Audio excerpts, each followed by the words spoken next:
less. Today, the shilling, which was exchanging at 167 against the dollar, is at 127, 128. Today,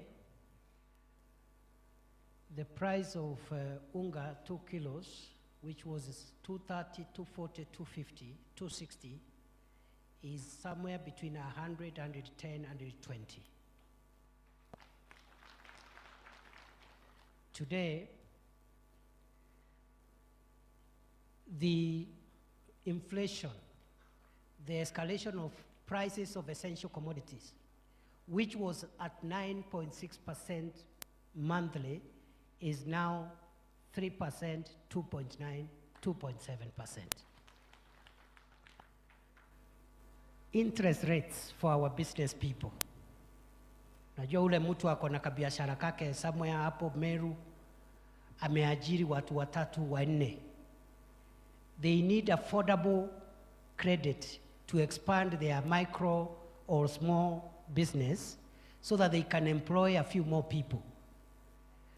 Interest rates were very high.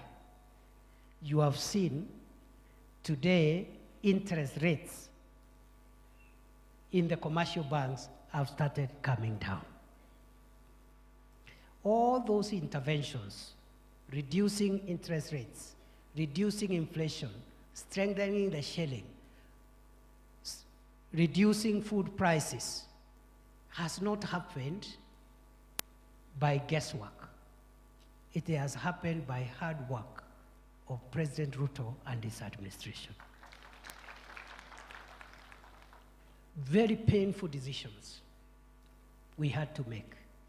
So the revenue we were collecting, we were applying it to stabilize food prices, to stabilize fuel prices. Remember, fuel prices had gone up to 217 a liter. And today now it is in the region of 165, 167. So that is what has taken our 2 years. Heavy lifting, hard decisions. And today, what remains now for the remainder of the term, 2.5 years now, is now to build on that strong foundation of a strong macroeconomic performance to roll out programs and projects that will easily now increase the amount of money in the pocket of the individual. Hiyo ndio biashara tumebaki nayo. Si tulisema pesa mfukoni. But you cannot have programs for increasing household incomes when inflation is escalating, when the shilling, the currency is weakening, when interest rates are high, when food prices are high. Therefore, most of the money went into subsidized fertilizer. And today, for the first time in 16 years, Kenya will not import even 1 bag of maize. When we came into office in 2022, we had to give permits for importing 10 million bags of maize. The second year, the amount of imports went down to around 7 million. This year, we will import 0 bags of maize. Subsidized fertilizer, other interventions to strengthen that value chain, and we are doing that for other value chains. So that is what has occupied us for the last 2 years. But you see, we didn't have this forum to explain to the people what we are doing. And that's why government was getting the bashing it was getting. And some other characters who are opposed to this administration who are busy poisoning the public, telling them this government is doing nothing. Because unless you handle macroeconomic factors, it's like building a house. You must first dig the foundation, and then you start building upwards. So those interventions were necessary. It is unlikely that fuel prices will increase again in the near future. It is very unlikely. Small adjustments, but nothing to worry about. Today, we are not going to import sugar. If we imported the sugar, it will be less than 100 metric tons, 100,000 metric tons, because our consumption is about 1 million metric tons, and we have now produced over 900 metric tons. The gap is very small. For the first time in 22 years, Kenya will not import sugar. And you've seen the rating agencies, which are run by foreign governments. They have been very hostile. They have never rated Kenya positively for the last 15 years. For the first time, they said the economy of Kenya is looking upwards. 2 months ago. Actually, 1 month ago. So that is what we've been doing. Going forward, we must now add money to the pockets of Kenyans. How? How? What are the priorities?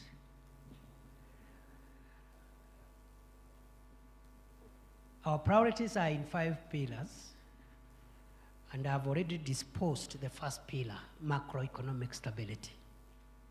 The first pillar of this government is to ensure the prices of essential commodities, the prices of fuel, the prices of basic household items do not keep on escalating, interest rates decrease, inflation also is under control, and the Kenyan shilling, our currency, remains strong. Because if there is a reversal on those indicators, we'll go back to where we were in 2022. Mafuta ikipanda tena, unga ikipanda, bei ya bidhaa muhimu ikipanda, tutarudi mahali tulikuwa. So we are keeping an eye on macroeconomic stability to make sure that there is no reversal of the gains made so far. Na hii interest rate umeona Equity Bank, Coop Bank, KCB, they have reduced interest rates by between 2 and 3%. Next month, it will come down again.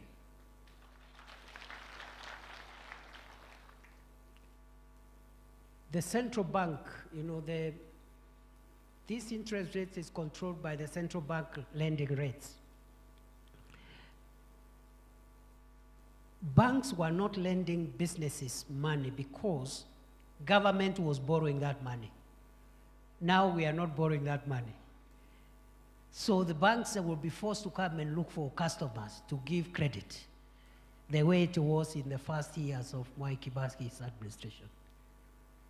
So that's what we are doing, macroeconomic stability. Number 2, because I said there are 5 pillars, it is working on the value chains, the production, marketing of the value chains where the majority of the people of Kenya derive their daily income. Where do the people of Kenya get their daily income from? Agriculture. Somebody is either a farmer, livestock. They keep livestock either for meat or dairy. In some counties, they are fisher folk. They are fisher people, fishermen. The blue economy, the fisheries, and the economy of Kenya, about 80% of the people, they derive directly their income from those very primary sectors: agriculture, livestock, fisheries, and perhaps mining activities. We call it the primary sector. So we have spent the last 2 years, and we are going to spend the next 2.5 years increasing the value and the income of our agricultural production. And that's where Meru County comes in, because Meru County is largely an agriculture county.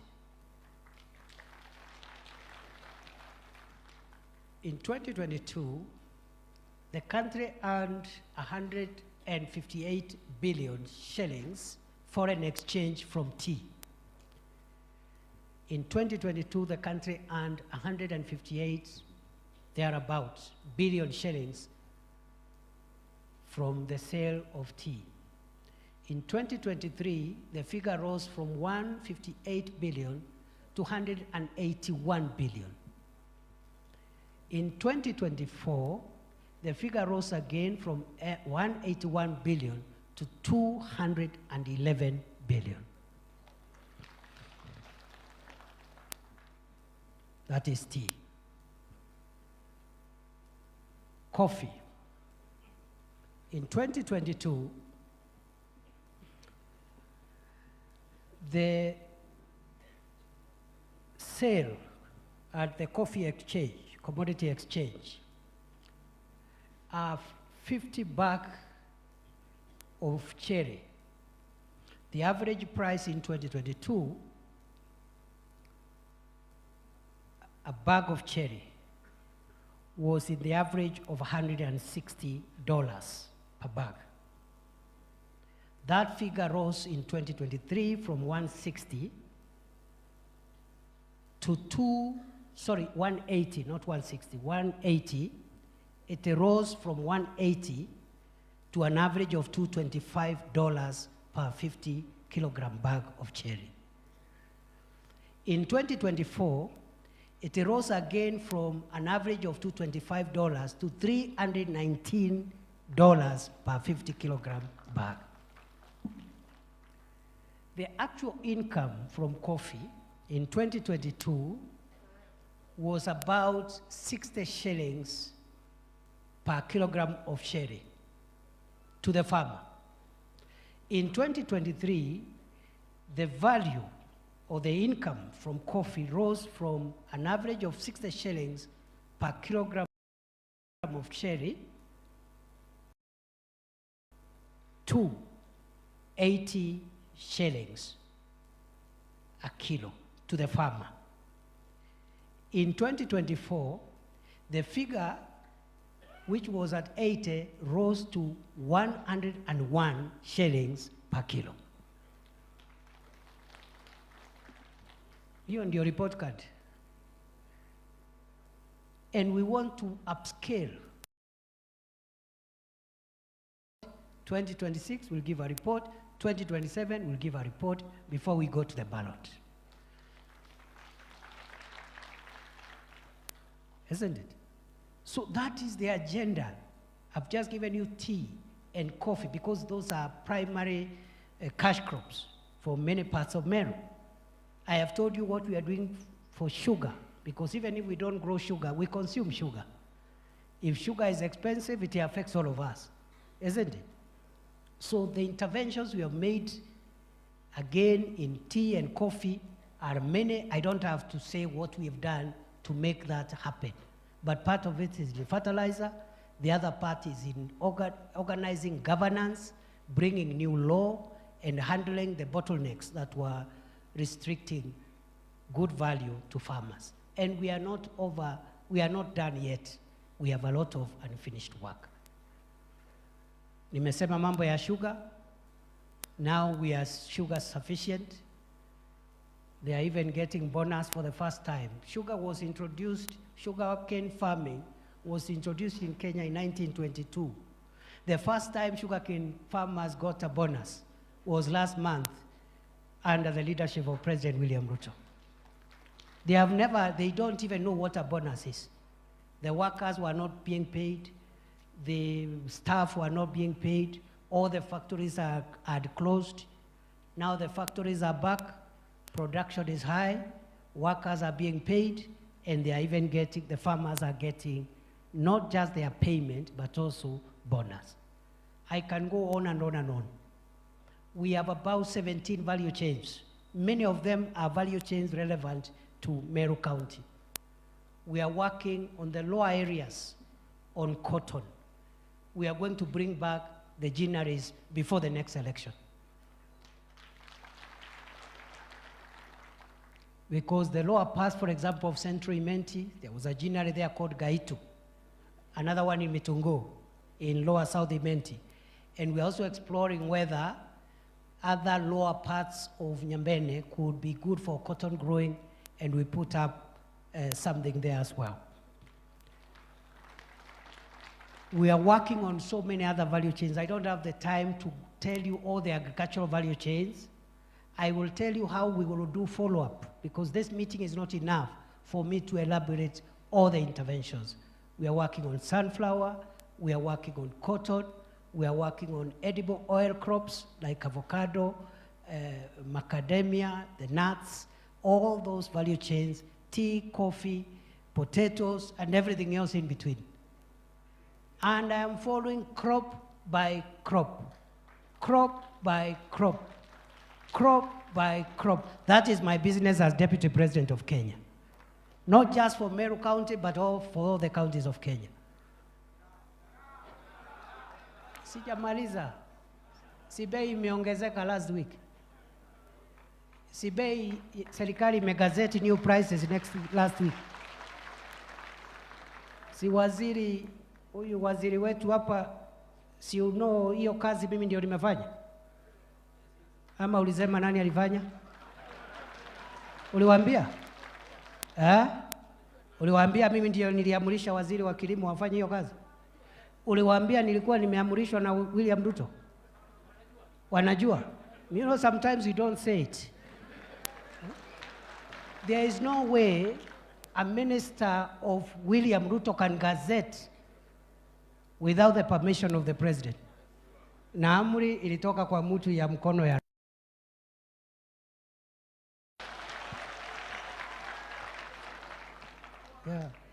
Hii mambo mingi tunafanya hata hatusemangi. You don't say, you just do.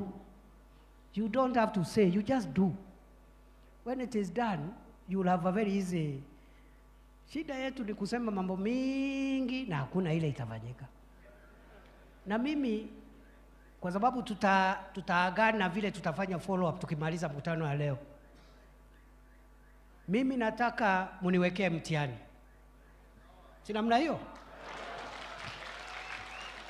Uniwekee nini? Yeah. Kwa niaba ya rais na kwa niaba ya serikali, we must explain every year what is it that we have done to make Meru better than we found it. Kuna watu wanaongea siasa mingi hapo ya excitement, ya kufurahisha kupigiwa makelele huko nje na makofi. Sisi, rais ametufundisha tusiende hiyo barabara. Yes. Hata afadhali we be heckled now and get it right at the election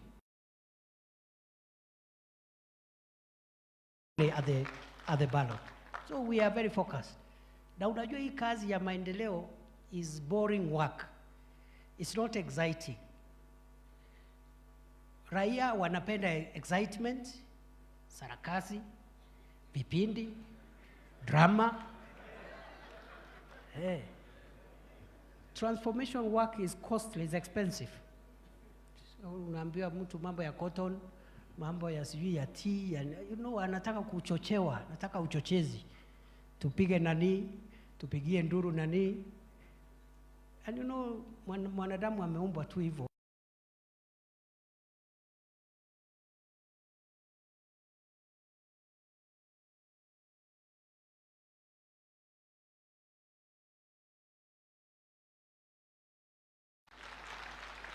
Very simple. Ndio nasema mimi ni jirani yenu. Mimi natoka hapa nyumbani tu, I'm one of you.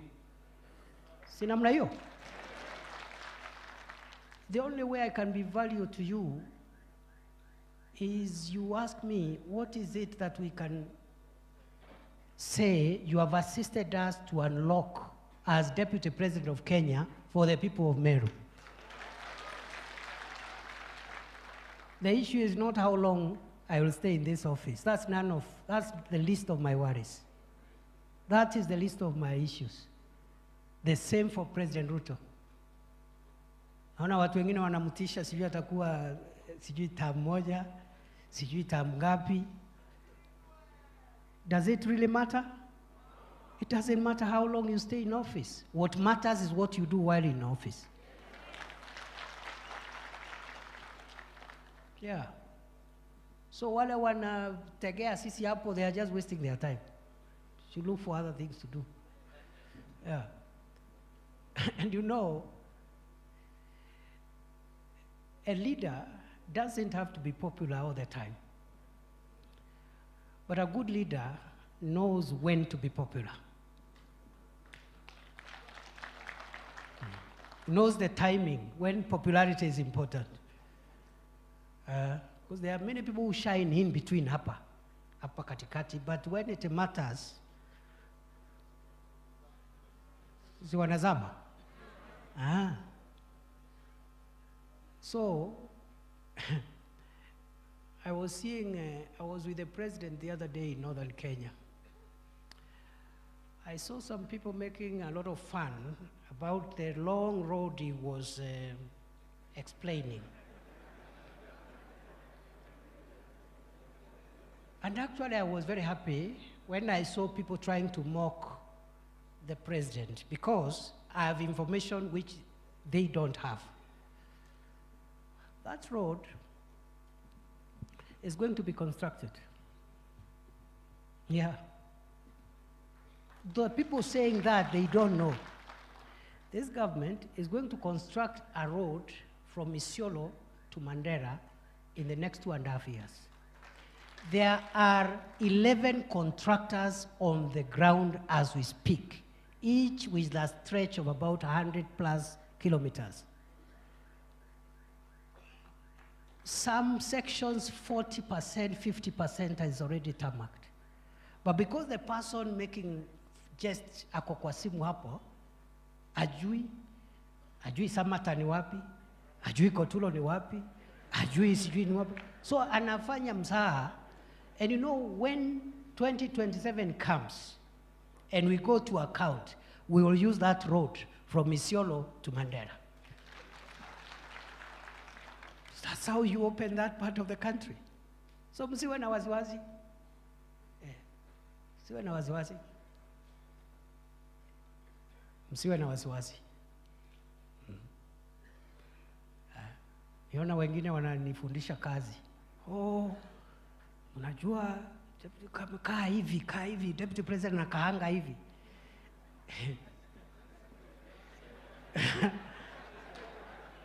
My friend, si ushughulike na kazi yako. Yeah, shughulika na kazi yako, my friend. Yeah. When that time comes, si mimi ni Deputy President. Mtihani yangu sio ya rais, itakuwa ya deputy. Ama si mtu ya form 4 anapewa mtihani ya form 4. Mtu ya university anapewa mtihani ya degree. Mtu ya form 1, mtu ya primary, mtu ya PP1. Mimi ni deputy rais. Mtihani yangu ni ya deputy rais. I will pass with flying colors.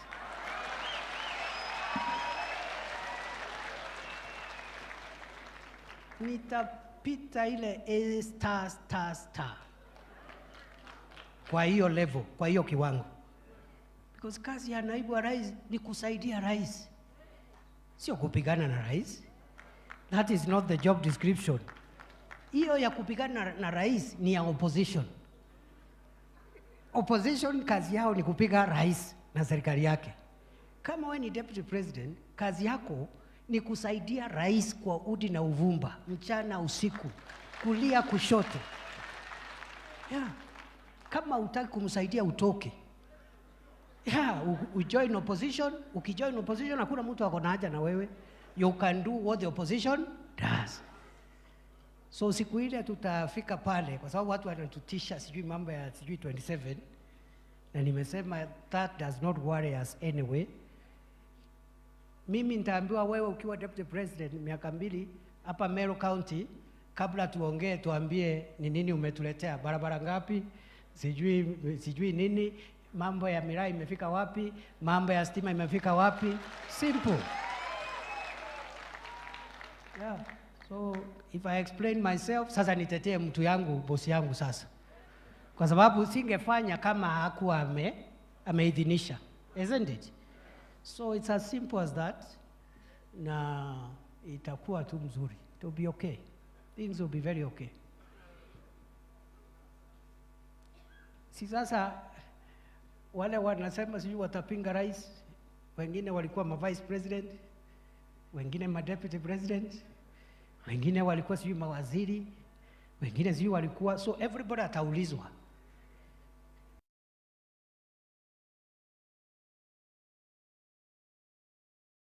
Alikuwa deputy president, mama vice president, mwaka 5, mwaka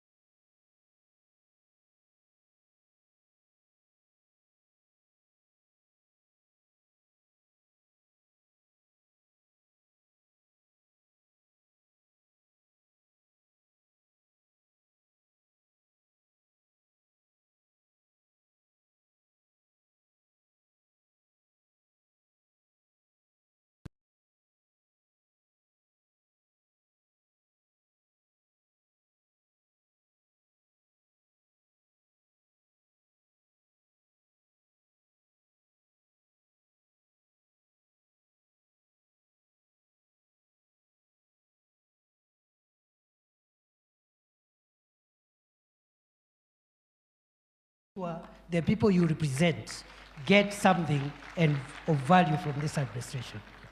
Siwe na wasiwasi. So mambo ya miraa ni hivyo, mambo ya maziwa, that is the last example. I said we can't give all the examples. When we went campaigning, Mheshimiwa Mutunga was reminding me earlier on when we had the leaders meeting. When we were campaigning, there is something we promised the people of Kenya, especially farmers and livestock keepers, called guaranteed minimum returns. We are tracking progress on the achievement of the GMRs. Ya maziwa, we had set it at how much? At 50. We found it at 33. We are already at 50. In fact, we want to surpass. We want to surpass our own target. So, value change is the second pillar. In agriculture, livestock, mining, fisheries, and blue economy. In every part of the country, we have interventions we are making. This will bring more money to the pockets of Kenyans. That is the target. Maziwa bei ikiwa juu, mkulima anapata bei zaidi. The same with the tea, coffee, cotton, sunflower, macadamia, miraa, and all these other crops. The third pillar of interventions is providing the support infrastructure that will make the value chains generate wealth and incomes for the people of Kenya. What is the support infrastructure? Roads, electricity, ICT connectivity because of e-commerce, water, industries. And that's why we are doing the county aggregation and industrial parks in every county. Dignified markets where people can do business in an ordinary way. So this infrastructure of roads, electricity, water, ICT, special economic zones, county aggregation and industrial parks, and so forth, and markets, we are on top of things. God has been gracious. The economy has recovered. We now have money. And I want to announce, we will revive the stalled road projects in Meru County. So leo, hakuna haja hata muniambie sijui, Senti Kunene, kwenda Miamponi, sijui ingine. Those roads, natembea nazo zikiwa hapa. Okay? They will be revived. It will be revived. Now, tafadhali, tuambiane ukweli. These roads were begun in President Uhuru's time, isn't it? Lakini ile kisirani iko is as if it is William Ruto who started these roads and stalled them. These roads were begun in 2015, 2016, and they stalled even in the first term of Uhuru Kenyatta. Na hakuna mtu alipigia Uhuru Kenyatta makelele. Tuambiane ukweli. Yeah, tuambiane ukweli. Some of them, like zile kule Tharaka Nithi, I'm the one when I was Senate Majority Leader who launched most of them. The others, President Uhuru came himself with his deputy. The inter-county ones, like hii ya Geaki Miomponi, tulifanya na Daudi. Tulitumwa na Uhuru Kenyatta, tukafanya na Daudi. Ile ya kuteremukia hapo kushikanisha Tharaka na sehemu hii ya Imenti North. Lakini ile kelele rais anapigiwa is as if those roads were started yesterday and they stopped. Well, umesikia Uhuru Kenyatta anapigiwa makelele Meru? Kwa nini? He was president for 10 years. Yeah, the second time hata hakukanyanga Meru the entire 5 years. But we still our leader, there is no problem. We are not blaming him. But why are you blaming President Ruto? And we are accounting for, we are saying this is what we are doing and this is what we are doing, and you can see some of the effects of our efforts are bearing fruits. Why don't you give us time? It's not fair. We will revive the stalled road projects. Na hiyo ni kazi yangu. Sio ndio mtihani moja? Sio ndio mtihani moja? Basi. Mungu ametujalia, maadui wetu walikuwa wametutegea hapo kwa barabara. Lakini sasa tumepata pesa. Tuko na pesa. Because where the money was going to stabilize those macroeconomic things, it's not necessary now. Tuko na pesa ya kutosha ya kurevive stalled road projects. Na tumesema before we start new ones, let us complete the old ones first.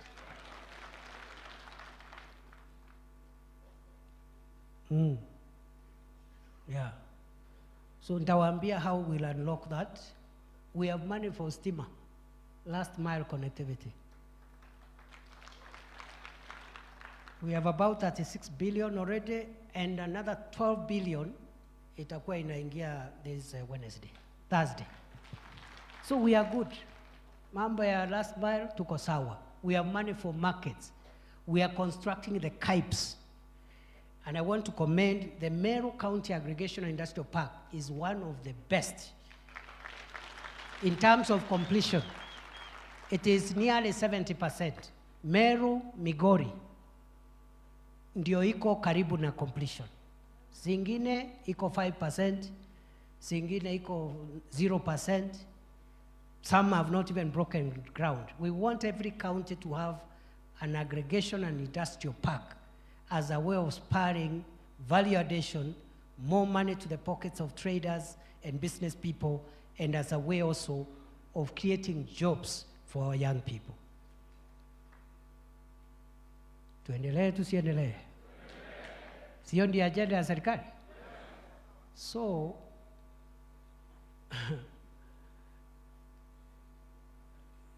support infrastructure. We are doing ICT hubs. That program is a bit delayed. We are trying to unlock it, of making sure every ward there is an ICT hub. To create digital jobs, e-commerce, and make good use of our young people, even as they look for employment. Some of the jobs are available if they have access to online internet facilities. So other than the support infrastructure, I've told you, I think we have about, how many markets are being built in Meru now by the national government? About 14. There are very many. So nitakuja kuziangalia. I'm coming to inspect progress. Ndio isikwame. Hiyo ndio kazi ya Deputy Rais. Hiyo ndio kazi ya Deputy Rais. Ndio ikikamilika mwenyewe akuje afungue. My brother Mporo was reminding me, kuna soko rais alisema hapo Murika Hiyo sasa sio kazi ya rais, ni kazi yangu kukuamua. Ikikamilika rais akuja afungue. Si namna hiyo? Zile barabara nimesema mimi nakuja, contractor akikuja nakuja namleta, ama naangojea anaanza kazi na inspect. Hata kuna moja mahali nakuja kuinspect in the next 2 weeks kwa sababu ilikuwa imekwama na tumepata pesa ya kukamilisha. I just asked the treasury kulipa that contractor today. So nakuja na inspect, ikikamilika sasa tunaita rais anakuja kufungua. But in the past, badala ya tusaidie rais, sisi wenyewe ndio tunampiga. There is own team. A house divided cannot stand. We will inspect the Cape, we will inspect the markets, we will do a bit of last mile, just to make sure the contractors are psyched up to complete those electricity projects and all the other national government projects. Right now, the area in that support infrastructure where we are trying to streamline ni mambo ya maji. And I have told the water ministry, we need to sit down and get a good program to take to the president for water. Na tusiweke mchezo waziri. The Meru County, big portion of Meru County, the challenge is just water. So waziri, tuko na kibarua, my brother. Tuko kwa mtihani. So usinini, but we have agreed, atakuja na PSS, you can sit down waziri.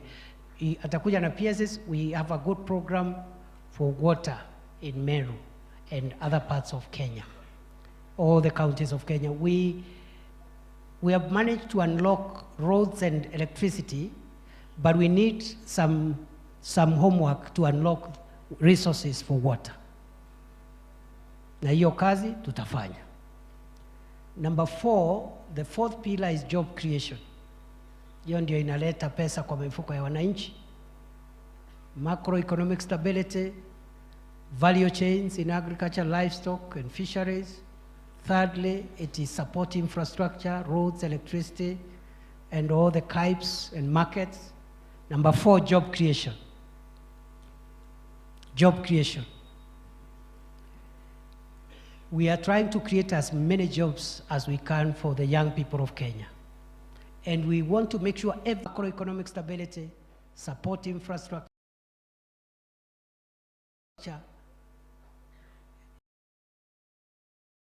job creation,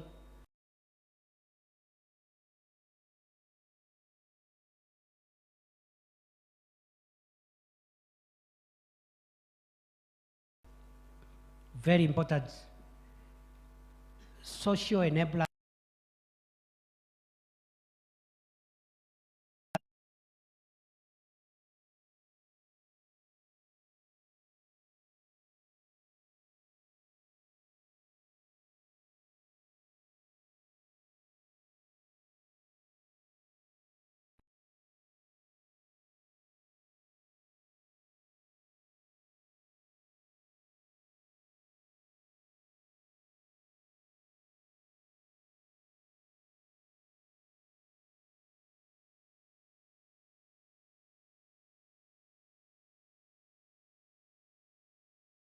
Education.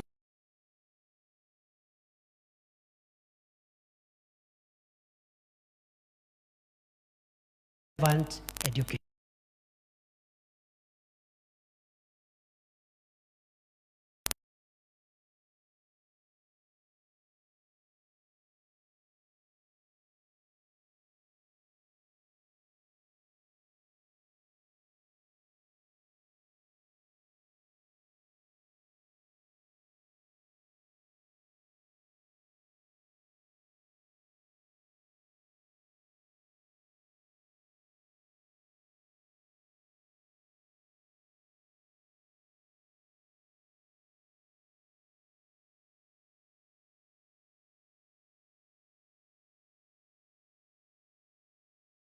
KMOs, which is private.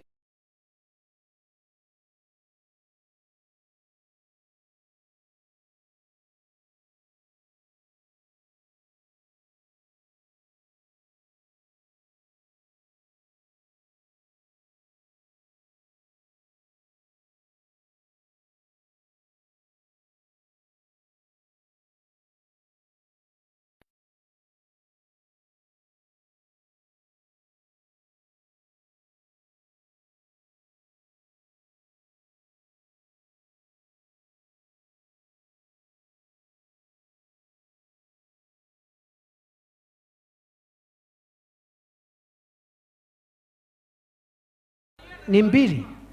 There is Mariene and Marimba. There is no problem. Hata ikiwa 5 ni sawa. Don't worry. Don't worry. Sasa ile mtihani niko nayo ni kuenda kukuamua hizo vitu. Si namna hiyo. We have other projects that are broad, which we are trying to see how we can influence. One of them is the dualing of the hii barabara yetu. We need to dual our road, isn't it? Yeah. Kuna pia mambo ya Isiolo Airport runway kwa sababu ya biashara yetu pale. And there's other projects like the Metongo airstrip which can help us. Yeah? So musiwe na wasiwasi. Musiwe na wasiwasi. I'm going to give you a framework of how we will follow all these things together and make sure that I use this office to unlock and expedite our projects. Wale wengine wananifundisha kazi ingine ya naibu wa rais, mimi sijui kazi ingine. Kazi ni hiyo nimewaambia. That is the work I know. That is how I can be beneficial to President William Ruto and this administration. Niseme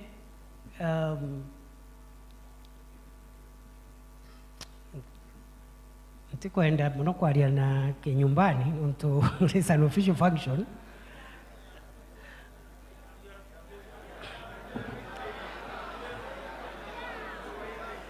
Wacha tu niseme hivi. You know, once you say that, you even arouse curiosity.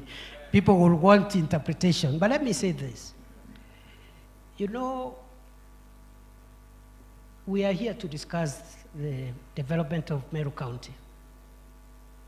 I know I come from that area, but that is part of Kenya, isn't it? It's part of Kenya. Yeah. Yeah, it deserves development. It's part of Kenya. The fact that the deputy president was born there is not an issue. It's not a problem. Because other leaders were also born somewhere else. There's no problem. Yeah? So, kuna watu wanafikiri sijui tunaogopa kusema mahali tumezaliwa. The only thing where I don't agree with some people, there are people who are telling us that for us to develop the places maybe where we were born or grew up, we must isolate and discriminate against other parts of Kenya. Is that the route you want Kenya to take? So I am Deputy President of Kenya. I will support the development of every part, every county of Kenya, including Meru County, including the Tharaka Nithi County. Si namna hiyo? It's as simple as that. And you know, some of the big development projects we saw during the time of the late Mzee Kibaki, during the time of President Uhuru, you've seen some good development projects in many parts of Kenya, including our region. Si Thika Superhighway ilifanywa na Mzee Kibaki. Akaturahisishia safari between Nairobi and Keno. But he also did other mega projects in Western, in Nyanza, in Coast. But he also did one for the central region, including ourselves. Because our journey now is shorter, and even if we have to draw from, we will take it from Makutano, kuipeleka pane ya Embu, isn't it? But these things President Kibaki did without any tribalism. Hakuna hata siku alisema vile anapenda Wakikuyu. Hakuna hata siku moja. Hata ungeenda kwa Kibaki ukiwa umetoka hii region yetu uanze kuongea Kikuyu, Kibaki would have slapped you or asked that you leave. But he did many things that profited the people of the region where he came from, without climbing trees to announce how he loves the people.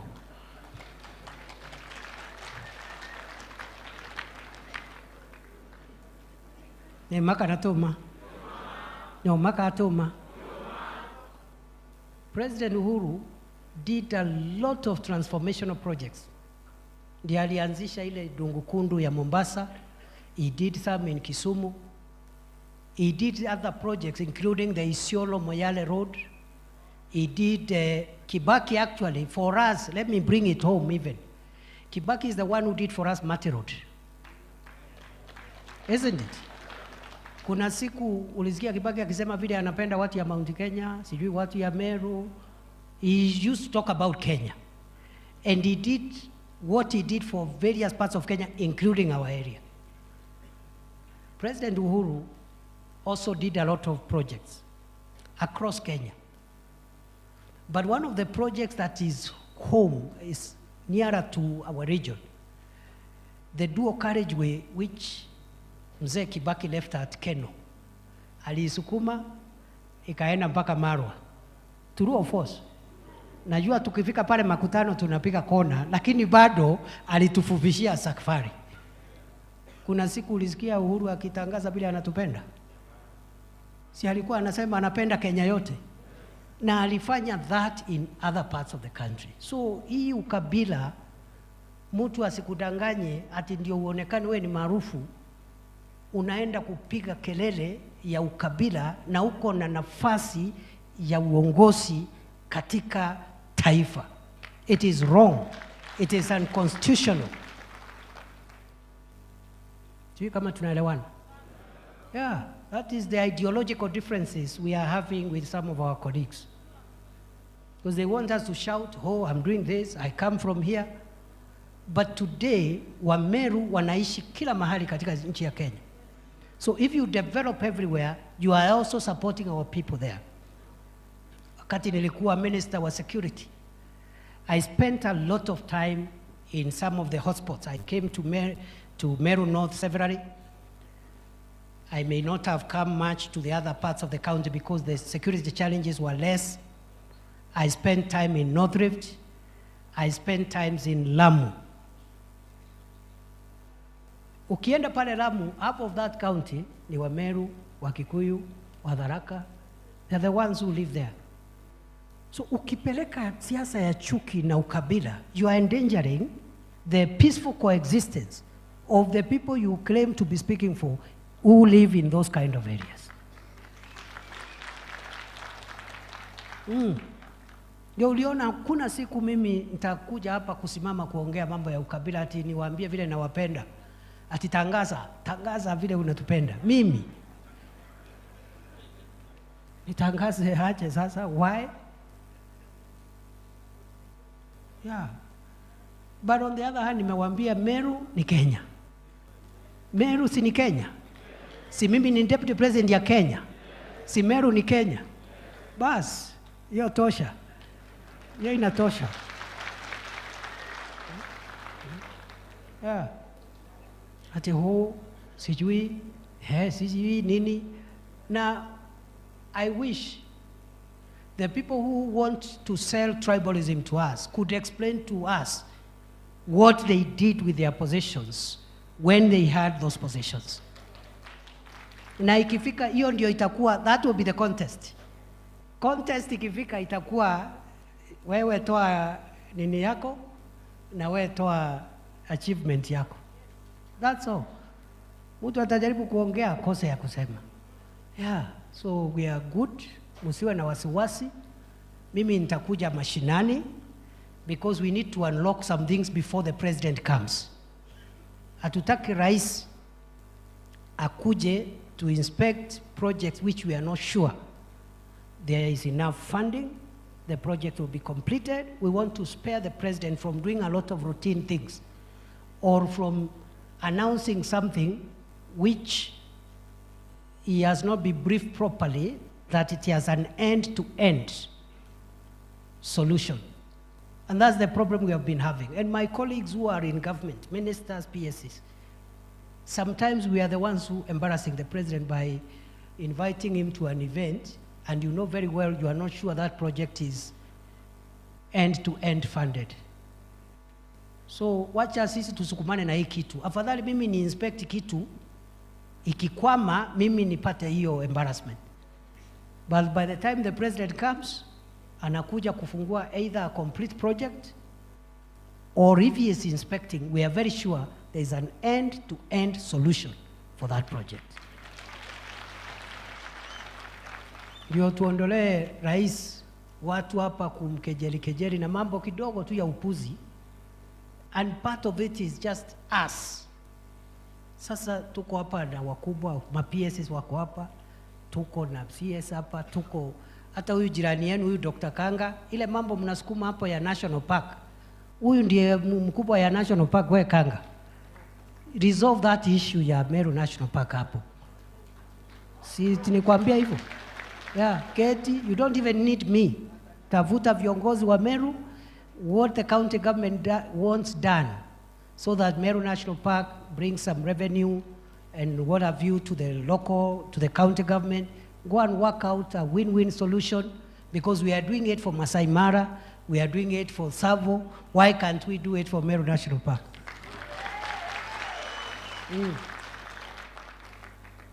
So, mimi nataka niachie hapo, niwaambie it's true what our brother said is true. Tumekuwa na shida pale Igembe North na South, North Central, Tigania West and East na Bori. Sindio? Nilikazana kidogo, unajua I was there for 2 years and I can report the progress I made. When I came into office, we didn't have any equipment for our police. Sindio? But I made sure in a very difficult economic situation, I got money for police equipment modernization. And some of that equipment tukapeleka pale. Si ni kweli? We had logistical operational challenges, which we had started resolving. Na unajua mimi nilikuwa nafikiri nitakaa pale interior 5 years. Kumbe ilikuwa 2 years. So hii kwa hii ya DP nimesema, I will treat, I don't know how long I'll be here, so I'll work very hard, because you don't know how much time you have. Mimi nilikuwa nafikiri nitakuwa pale 5 years tumaliza hii mambo yote. Halafu ikasemekana nikuje kwa hii kazi ingine.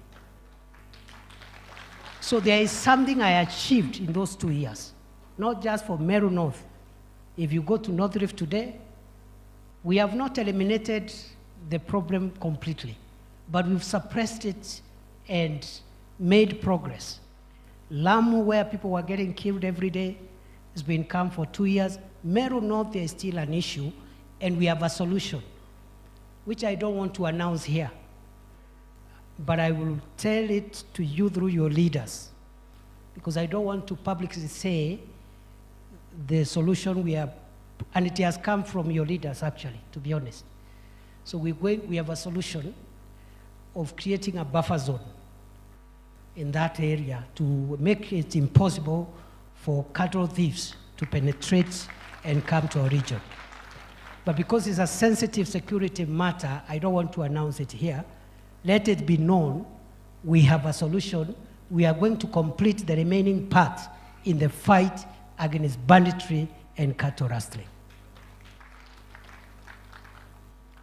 I have also requested the State Department for Livestock to factor in some of the most affected families in the restocking program that we are doing across Kenya.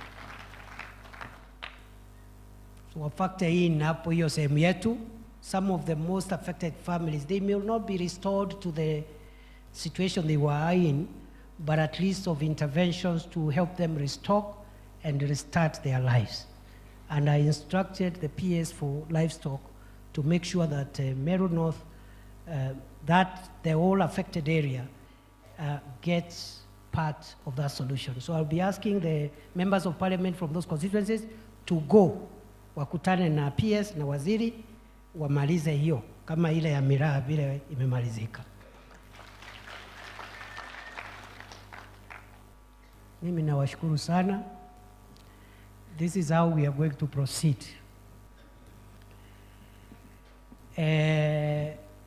You have heard what we are doing in different sectors and pillars, what we have done and what we are doing generally. And I have already told you the only place we have some work to do is the water issue. Hiyo maji ngojea, a few other months I will report progress on water. Waziri knows what I have told him. Lakini stima tuko sawa, barabara tuko sawa. Si namna hiyo? We are also farming up our value chains ya miraa, tea, coffee, cotton, hapo tuko sawa. So vile tutafanya, from here we are going to break into constituencies, the 9 constituencies. We have enough space here. Niliwaambia leo hakuna haraka, leo ni siku ya Wameru. Si namna hiyo? So every constituency na mbunge wenu mukae mahali fulani. Mukubaliane, museme naibu wa rais amesema we are doing markets, KIPES, we are doing roads, but kwa barabara amesema restored projects. For us as a constituency, we want to request that once the stalled projects are addressed in future, this is our priority new road, ile ambayo tutaweka kwa program ya huko mbele. Si namna hiyo? Number 2, we have also maybe like watu ya South Imenti, hiyo mambo ya Metongo airstrip, watu ya Central Imenti, maybe the issue of the Ginnery, you know, get maximum 5 priority projects that you want us to start planning for. Kwa sababu safari ya kesho upangwa leo. Si namna hiyo?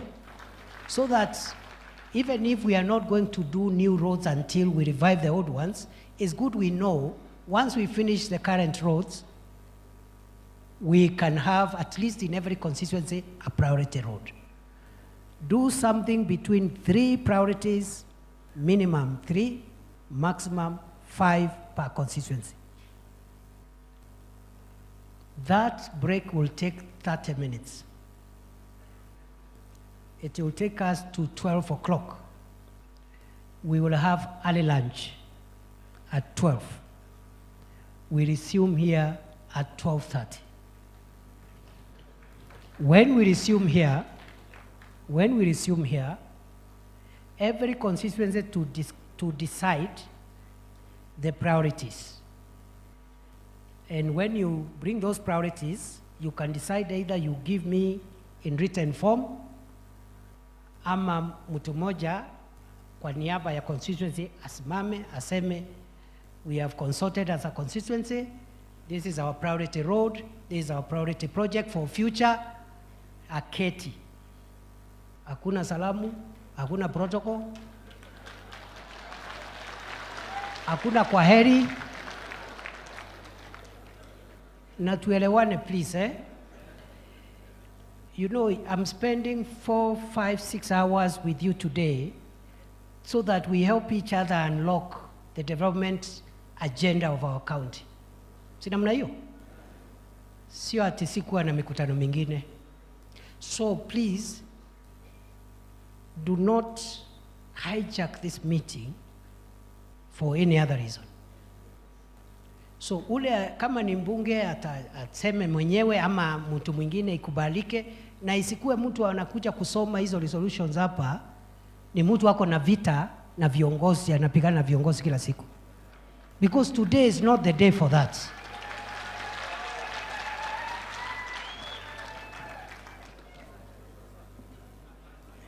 Anonto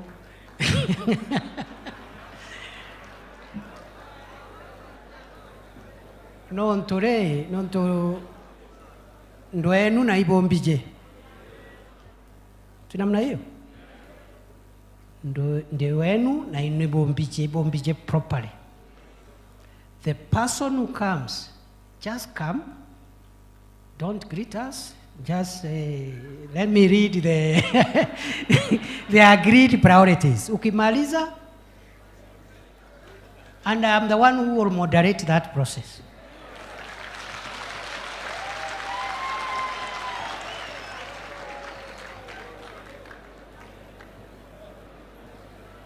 Because everybody in this hall today, order. Imbije kuiboba kuibangite.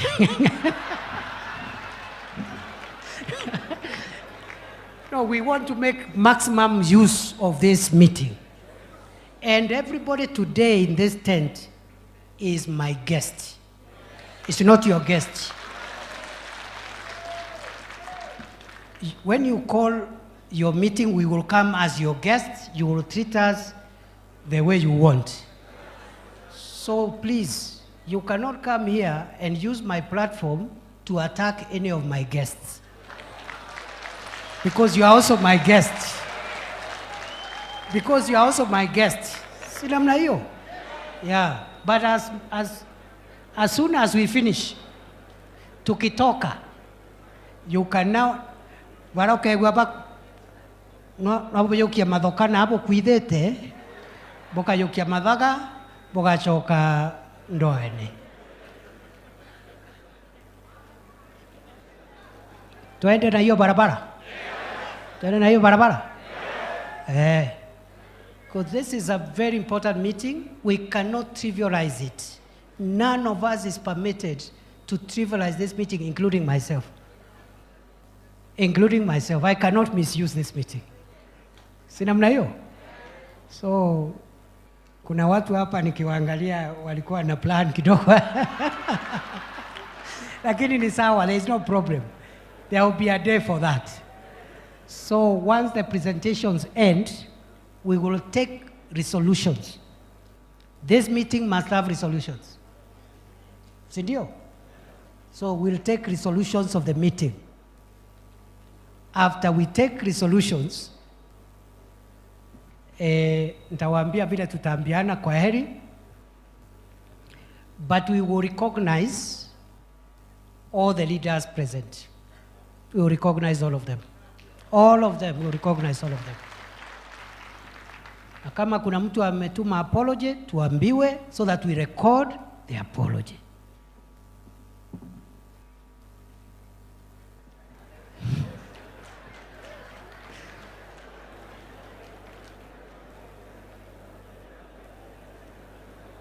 Hiyo ndio itatusaidia. Otherwise, I wish you all the best. Mimi niko available. Make use of my office. Make use of my time. Make use of anything that you can make use of, so that as Kenya develops, Meru County is not left behind.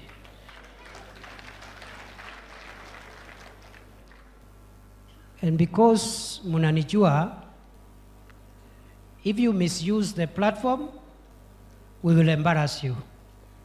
And we don't want to go there. If you misuse the platform, tutakuembarrass. We don't want to go there. So, alafu baadaye, we will discuss the way forward. Going forward, I have said every year, tutakuwa na kikao kama hiki. But in between, we need a smaller group. And I don't know whether I will ask for ideas, how we get a smaller group, which I can be giving an appointment every 90 days. okay, of what we have achieved in between. If it's a bit difficult, because I know, because kuna siasa mahali, I will find a way of reporting back directly. Nitakuja hapo, niitane hapo Mwendanto ama Kinoru, niseme this is where we are, lakini kuna annual review at the end of the year. I'll find a way of reporting back, but I would like ideas during the break. If we can have a small team, non-political, and please don't try me, musinijaribu. Ukileta utoto, nitapita na wewe. Yeah. Yeah. I am a man on a mission. Yeah, I know what this country and this administration is expected to achieve, and we don't have time. Mimi mwenyewe sileti personal issues. Kwa nini uniletee personal issues zako? Yeah. So if there is a way we can have a smaller committee of people who are not here to discuss another leader, that is not the agenda. Maybe you can have a professional, maybe the PSAs who are from the region can be part of it, some other 1 or 2 people.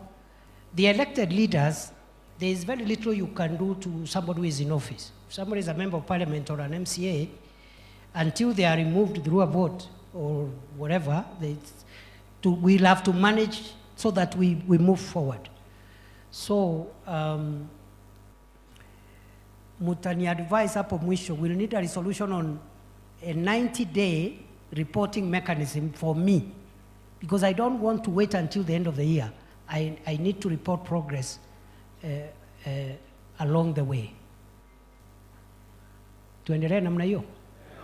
Tuendelee tusiendelee? Tuendelee tusiendelee? Mutaunga mkono serikali ya kitaifa ili kuinua mambo ya maendeleo katika kaunti ya Meru? Are you sure? Kuna watu wanaandika kwa mitandao ati kuna watu pale Meru hawataki anything from the national government. Wanasema wanangojea kuna serikali nyingine itakuja huko mbele. After 3 years, they are waiting for that government. Mumeamua hivyo?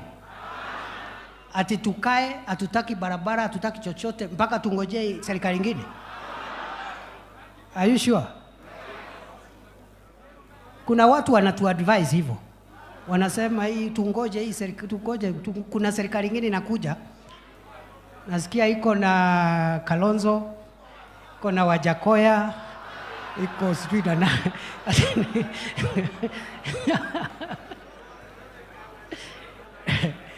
No, there's no problem. Unajua hao ni watu wa opposition and they have a right to vie for whatever seat. Hakuna mtu ako na problem. Lakini unajua wakati Kalonzo atakuja pale Meru, nitamwambia wewe Kalonzo, my brother, umekuwa vice president 5 years. Toa development track record yako ya Meru County ukiwa vice president, na mimi nitoe yangu. Na mimi nitoe yangu ya miaka 2.5. Yako ya miaka 5, yangu ya 2, yangu ya 2.5. Kwisha. Because he was in a position of influence.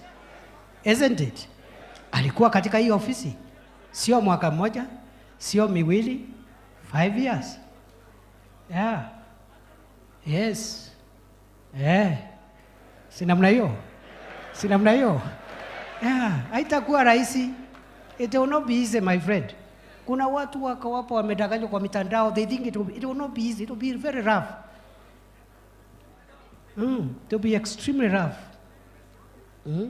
Ambia ulileta barabara gani hapa ukiwa vice president? And you know, for like my brother Kalonzo, he was vice president of a very honorable man called Mwai Kibaki. Isn't it?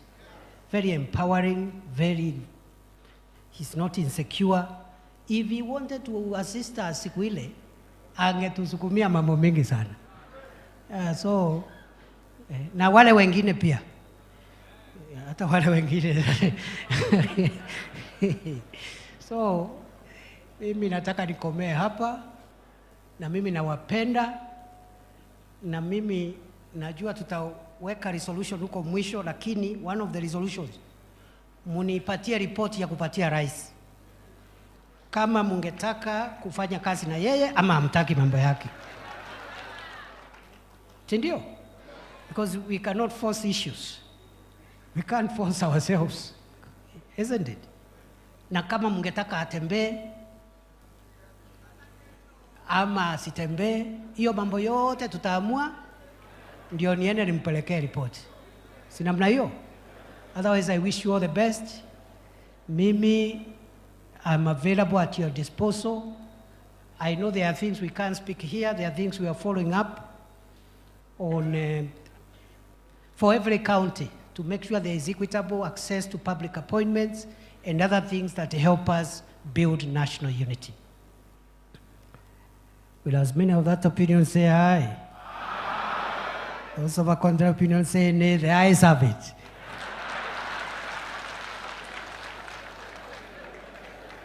Let us take a break. We resume at 12:45 after lunch. But first, do 20 minutes consultations on the 5 priorities. When we resume at 12:45, we start reporting from minute number 1. Asante sana. God bless you.